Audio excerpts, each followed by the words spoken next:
again because it's the evening. It's not very obvious because summer here in Helsinki and the sun barely sets. So as you may have noticed in one of my recent videos, I'm bleeding still, but not physically or anywhere that's visible. I bled in one of my recent videos.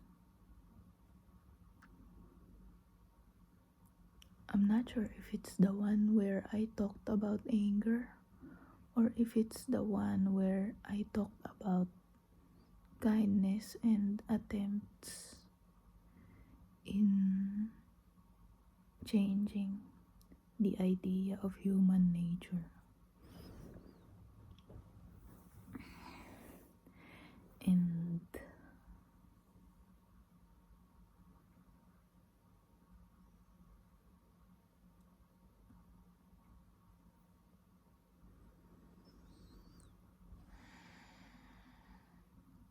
yeah, I actually haven't noticed that it's something that still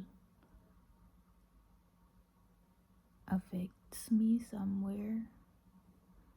And I made a mistake also of calling her my friend because we're not friends anymore.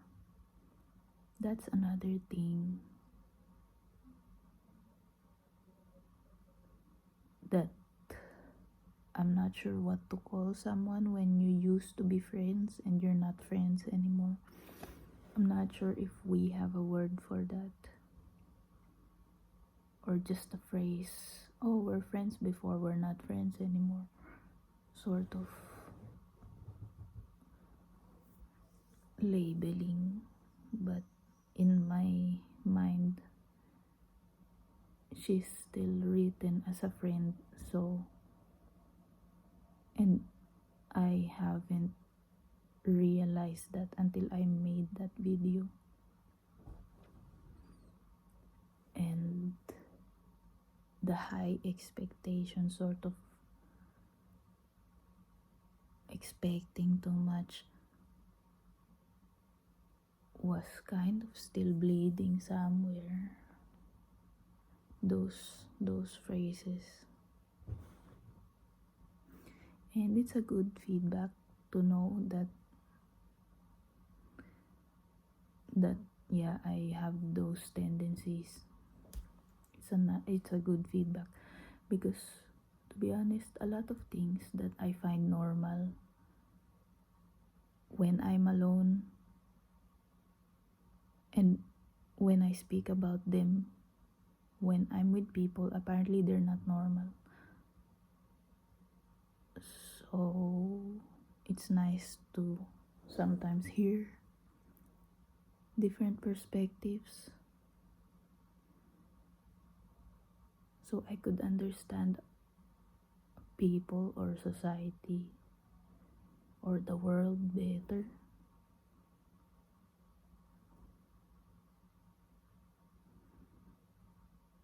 And it's still hurting somewhere. The high expectations, expecting too much out of humanity because of also the way it was delivered.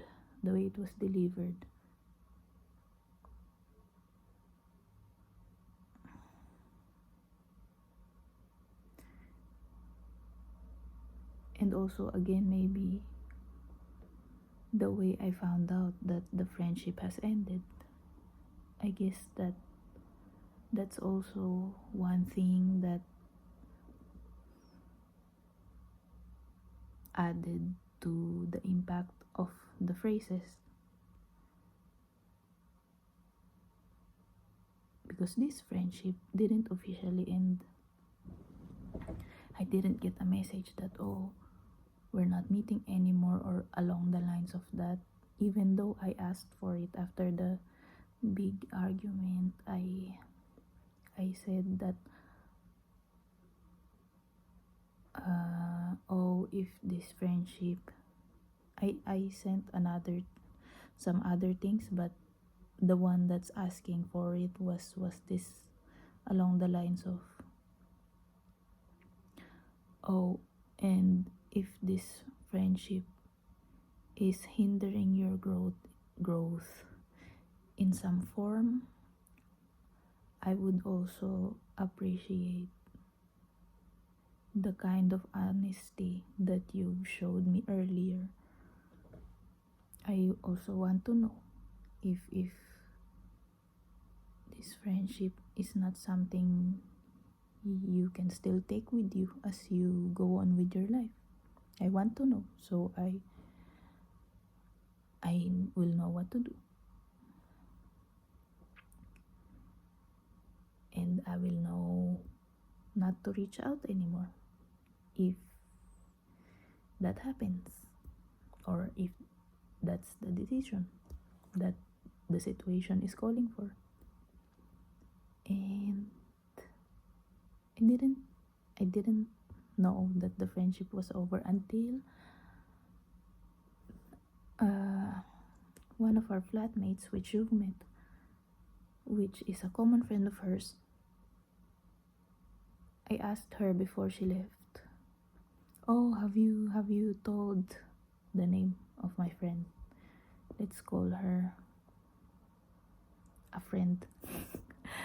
Oh, have you told our friend that you're leaving soon?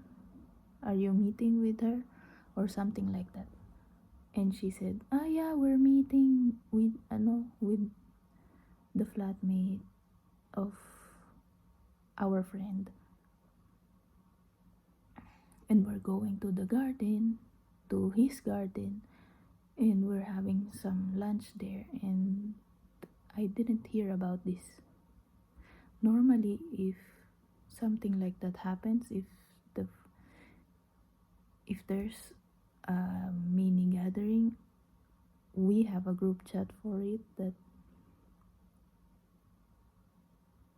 the three of us, our friend, the flatmate you've met, and me, there is a group chat where these things are made known to each other. And I didn't receive any information about this, and I'm just like, oh, that sounds nice, something like that. And that's when I knew. And also, I haven't reached out anymore after that. And I thought before that the only reason why she's not messaging is because life is busy, and it's normal for us to go on long periods, not very long, but not very, also we don't normally message each other, let's just say. So I didn't think that anything was wrong, but apparently the friendship is done. So at least I know now not to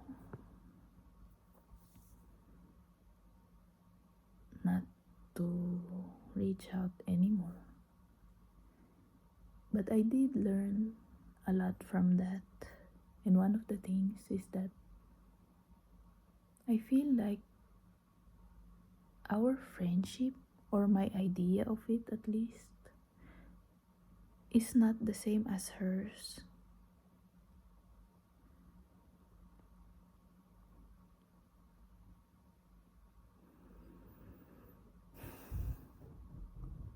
And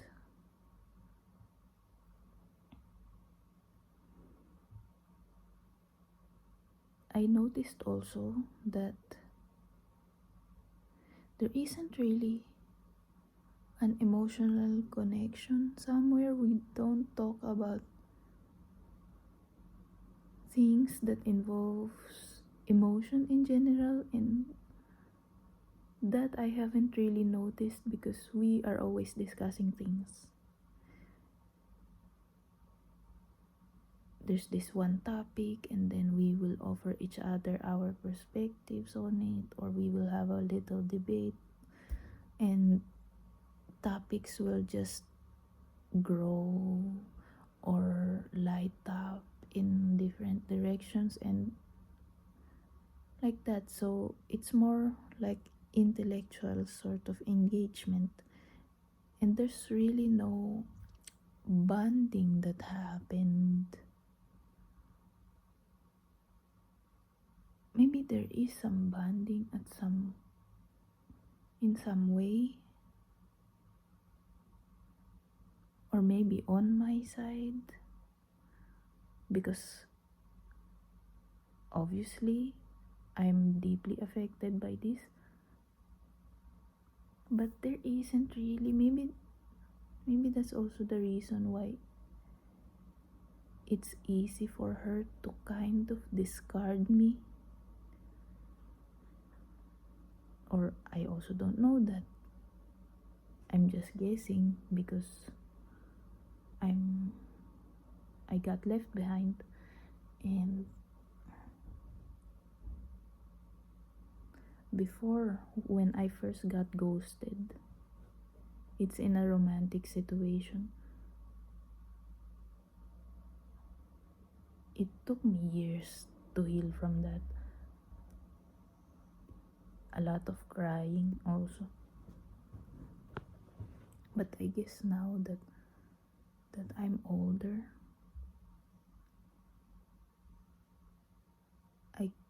I and it's not the first time that it happened. I know now that sometimes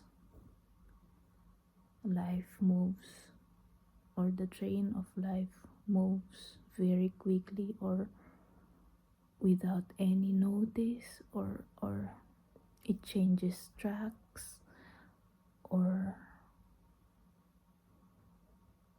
it shifts somewhere, and it just moves at an unexpected time. And maybe people, that's the reason why people don't always have a chance to say goodbye. And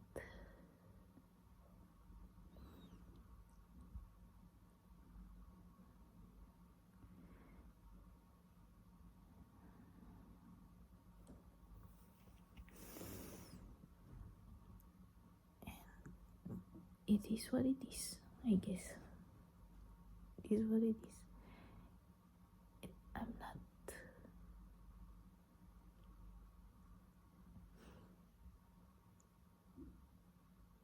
I'm aware also that part of the ghosting, the first one, is also not properly stitched, because I'm not a surgeon. I don't know how to stitch things properly in the internal. So I just did what I could, because it will not stop bleeding. It's bleeding everywhere, and I have to repair it somehow. So maybe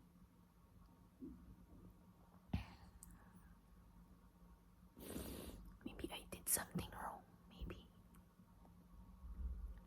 Maybe the stitching was not properly done. Maybe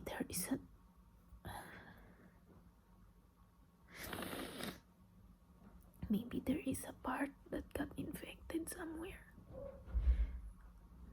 and now it's affecting other things, even though it's not the cause.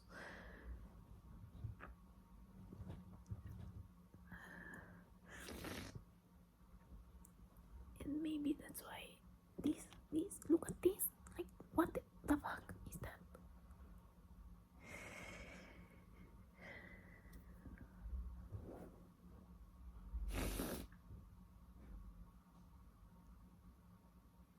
I'm not crying for a friend. I feel like I'm not crying for our friend. I feel like it has tugged something else that was not, that has, it just kind of hooked somewhere, the wire of this, because it's along the lines of what happened the first time also, that I didn't know that this person doesn't want me in his life anymore. And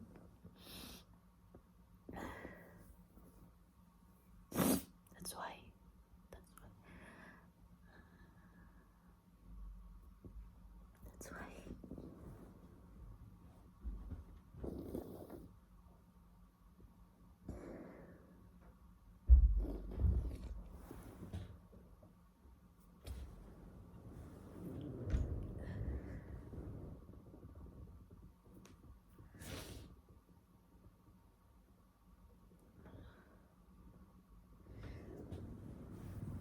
see, this is something that I noticed recently. I feel like my tears are so easy to come out. And I was watching The Princess Diaries too, I think the other night, and there was a scene there where Princess Mia was taking the the the girls from the orphanage, and she gave them tiaras and things and told her that they can wave and join the parade. I cried when I saw that. Not like everything falling, but if I was alone, I would have full blown cried. But I know that if I totally cried, the other people outside can hear, so I kind of suppressed a little bit of a huge part of it. So yeah, that's another thing. I'm not sure why this is happening. Like before I used to cry a lot when I was a kid. But then when I grew up, it's hard for me to cry. But now that I got older, this just happened this year, I think. This year or half of last year, something, or late last year. I noticed that I'm crying more and more over things that aren't even sad sometimes.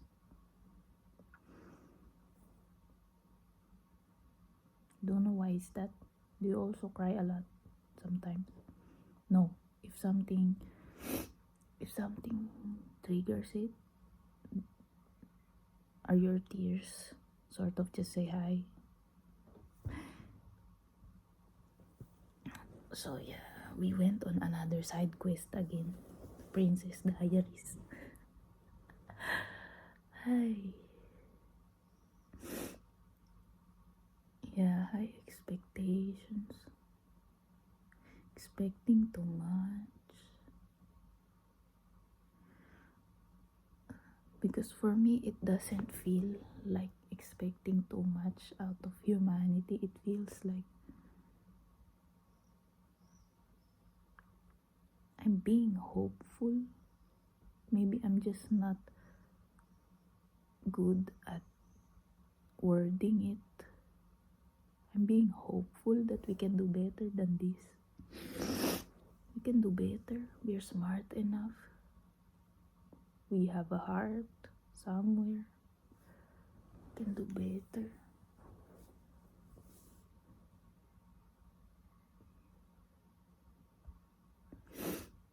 Also, one valuable lesson I just realized when I was thinking about it while I'm cooking earlier.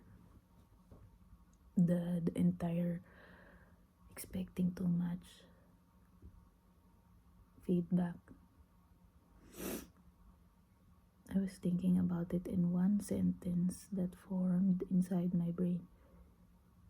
Is that just because I'm interested in challenging or domesticating the animal part of the human nature, doesn't mean that every bit of the population is also interested in doing that. I mean, we may belong under the same species, but maybe some people, they're too busy for it, or they haven't built some kind of, I'm not sure what's really required when you go for a quest and challenge the animal parts of your own nature. Not sure what's required, but maybe some people haven't built that enough yet. Or maybe life is just, they have to feed their families, they don't have time to work on their nature or something. Maybe it's that as well. There's a lot of factors.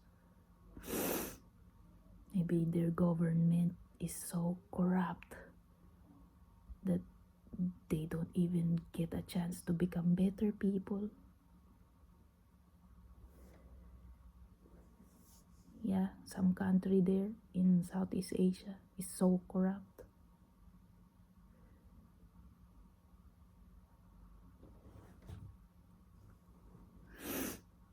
And that's another thing. Oh no, I've opened another door, the corruption door. Corruption of the government door. That's for another video.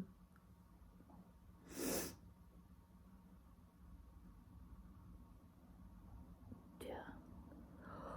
This is so long. It's 22 minutes. Thank you for listening. I'm not gonna say sorry. It's not 9 p.m. yet. No, it's after 9. That's the rule, I think, of us. It's after 9, so I will not say sorry. It's almost, I forgot, but it's almost 10 or over 10 p.m. So, but I will say thank you. Thank you for listening and being there and listening and having some kind of interest in my mind and in my feelings. And thank you for existing.